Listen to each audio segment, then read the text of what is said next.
Kernaon maneh? Hah? Ngomong apaan sih? Hah? Hah? Hah?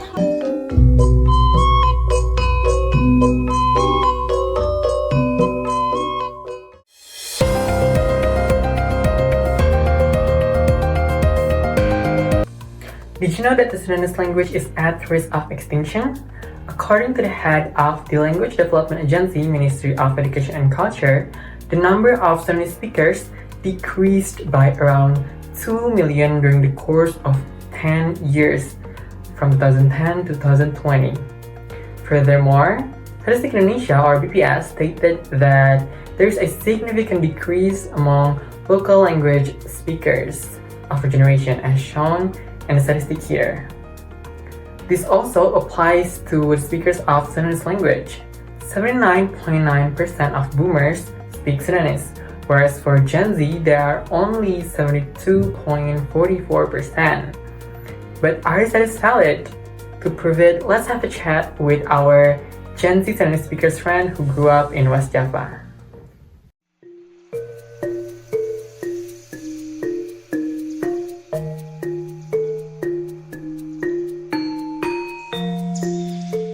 Iya betul. Ya, Iya, betul. Dari Bandung. dari Garut. Iya, dari Bandung. Asli orang Bandung. Iya, dari lahir. Mungkin udah 21 tahun ya. Dari bayi ya berarti. Dari lahir sampai sekarang. Udah dari kecil sih. Pasti yang pertamanya dari keluarga, cuman nggak begitu intensif gitu ngomong bahasa Sundanya. Terus yang formalnya paling awal belajar tuh di sekolah gitu. Di keluarga sama di lingkungan rumah juga sama teman-teman sih. Di rumah ya, maksudnya secara non formalnya di rumah, cuman secara formalnya di SD. Dari kecil sih, mulainya dari rumah. Mungkin sama temen kadang. Biasanya tuh sama keluarga yang lebih tua kayak uak, kakek, nenek gitu. Lebih sering sama temen sih. Sebenarnya sama teman-teman juga masih pakai Sunda. Kayaknya mungkin paling sering sama temen ya. Penting. Karena secara tidak langsung melestarikan budaya juga kan, budaya dari suku kita sendiri gitu. Penting banget sih. Soalnya kan Bandung terkenalnya dengan tanah Sunda ya. Orang-orang juga taunya Bandung itu banyaknya orang Sunda. Nah, kalau misalnya orang Bandung sendiri nggak bisa bahasa Sunda, rasanya udah kehilangan identitas. Sih penting ya, karena itu budaya kita juga ya. Jadi menurut saya gak bisa dihilangin gitu. Penting, soalnya kan bahasa ini jadi budaya juga ya. Jadi secara nggak langsung kalau misalnya kita bisa bahasa, berarti kita juga melestarikan budaya sih. Penting ya, karena kan bahasa Sunda itu sebagai bagian dari budaya kita sendiri ya, apalagi kita tinggal di tanah Sunda juga, yang which is itu pakai bahasa Sunda sebagai bahasa asli gitu ya. Dan menurut aku di zaman sekarang perlu juga sih, karena kan kita sebagai Gen Z sebenarnya udah banyak terpapar dari budaya lain juga ya, terutama budaya luar. Sebagai generasi muda kita sih harusnya kayak bisa bahasa Sunda biar kayak kita bisa melestarikan budaya kita gitu, gak hilang ditelan sama waktu dan zaman. Mungkin kalau zaman dulu bahasanya lebih lembut, lebih kental gitu. Kalau dibandingkan sekarang kan banyak campuran-campuran bahasa, terus nggak sehalus dulu Kayak kalau generasi kita tuh biasanya dicampur ya, kayak ngomong bahasa Sundanya, terus kayak dicampur bahasa Indonesia, kalau enggak kayak bahasa Sundanya tuh pakai yang kayak bahasa ketemen gitu. Kan biasanya kalau misalkan yang lebih tua gitu, kayak bahasa Sundanya tuh lebih yang halus gitu ya. Iya. Karena kalau sekarang dilihat-lihat gitu, generasi Gen Z gitu yang masih muda-muda itu pakai bahasa Sunda itu dicampur-campur pakai bahasa Indonesia, pakai bahasa Inggris. Kayak contohnya kurang juga literally, entah itu tuh untuk melestarikan atau memang sebagai ciri khas gitu dari identitasnya sebagai orang Sunda, atau memang udah hilang Sundanya gitu. Iya, karena dari segi apa ya, kan kalau misalnya zaman dulu tuh ada yang kayak halus untuk ke orang tua kayak gitu. Kalau sekarang tuh kayaknya digeneralisasi aja gitu. Ya, generasi kita tuh gak bisa bedain itu tuh bahasa untuk ke dewasa atau ke sesama atau ke yang lebih muda gitu kan. Itu kadang generasi kita tuh menyamaratakan itu. Kalau misalkan di kampus tuh enggak, karena kayak teman-teman di kampus tuh dari luar Sunda ya mostly, jadi kayak pakai bahasanya tuh ya bahasa Indonesia biar kayak saling paham satu sama lain. Tapi untuk di rumah mendukung sih, karena kayak bahasa sehari-harinya beberapa pakai bahasa Sunda. Kalau di lingkungan rumah gitu kayaknya enggak gitu. Tapi kalau misalnya di lingkungan kampus justru malah lebih mendorong. Kalau sehari-hari enggak sih. Soalnya kayaknya lebih nyaman untuk ngomong bahasa Indonesia dibandingkan bahasa Sunda. Kalau di kampus sih enggak ya. Kalau di rumah iya.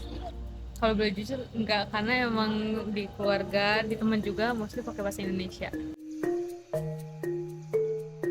Tantangannya karena saya nggak biasa ya pakai bahasa Sunda, terus jadi agak apa ya, pressure gitu loh. Dari akunya sendiri sih kayak kurang bisa kalau misalkan ngomong bahasa Sunda gitu, karena banyak kosakata yang nggak aku tahu. Mungkin kalau misalnya untuk mengaplikasikannya karena emang lingkungan enggak yang aktif ngomong bahasa Sunda, jadi ya secara ngaplikasinya juga lebih jarang ya.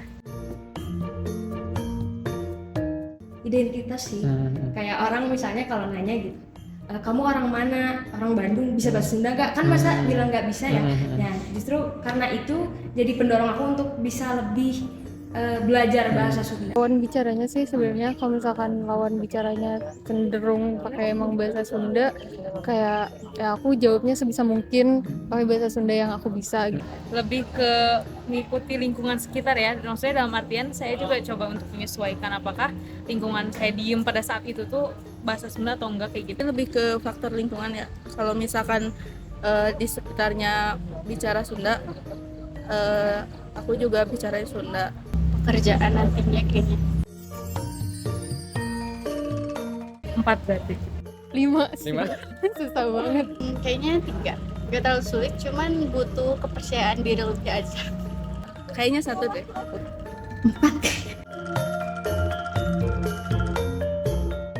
Supaya orang tuh tahu aku orang Bandung gitu, aku orang Sunda gitu. Biar punya rasa apa ya, memiliki aja gitu kan. Aku sebagai suka asli Sunda ya, which is kayak bahasa Sunda tuh kayak budaya aku gitu.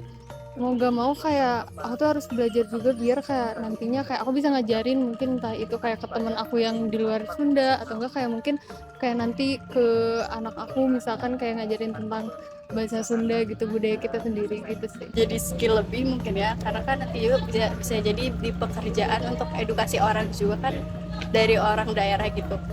Terus mungkin untuk salah satu ya untuk melestarikan budaya juga. Tidak langsung juga melestarikan budaya juga kan, dan juga sebagai bentuk menghargai aja sih, karena kan misalnya kalau misalnya kita lagi ada di lingkup yang ngomong bahasa Sunda, kita Indonesia sendiri ya maksudnya agak gimana ya, jadi agak lebih enak gitu, maksudnya kesannya lebih menghargai ikut ngomong bahasa Sunda juga. Bahasa daerah kita sendiri, apalagi kan suku Sunda gitu. Jadi kayak kalau ngilangin itu tuh kayak ngilangin budaya kita juga sih. 4 out of 5 interviewees think that speaking Sundanese is difficult. But does this mean that the Generation Z is abandoning their Sundanese identity? Not at all. We've heard all together that all of our interviewees actually speak Sundanese with their friends. And 2 out of 5 of them are born and raised in a family who speaks Sundanese daily. So, why do most of our interviewees think speaking Sundanese is difficult? First and the most prominent factor is their limited knowledge of Sundanese words. 3 out of 5 interviewees mentioned that today's generation often mix the Sundanese language with other languages, mostly Indonesian and English languages. Second, the knowledge of Sundanese levels of speech or undak-unduk bahasa Sunda. We've all heard that 4 out of 5 interviewees usually speak Sundanese with their friends. They admit that they often find it difficult to find proper and polite Sundanese words when they speak with older people. This happens because the levels of speech when speaking with older people and friends are different. But do these young people give up on speaking Sundanese? Despite the difficulties they have been facing, they still want to maintain their speaking Sundanese ability because this is a part of their identity and pride as a Sundanese people. The Sundanese language is a cultural treasure. So let's preserve and embrace it. By incorporating the Sundanese language into our daily lives, talking to our friends in Sundanese, and many more. Speak it, Share it. Celebrate it. Nyunda yuk! Nyunda yuk! Nyunda yuk. Nyunda yuk.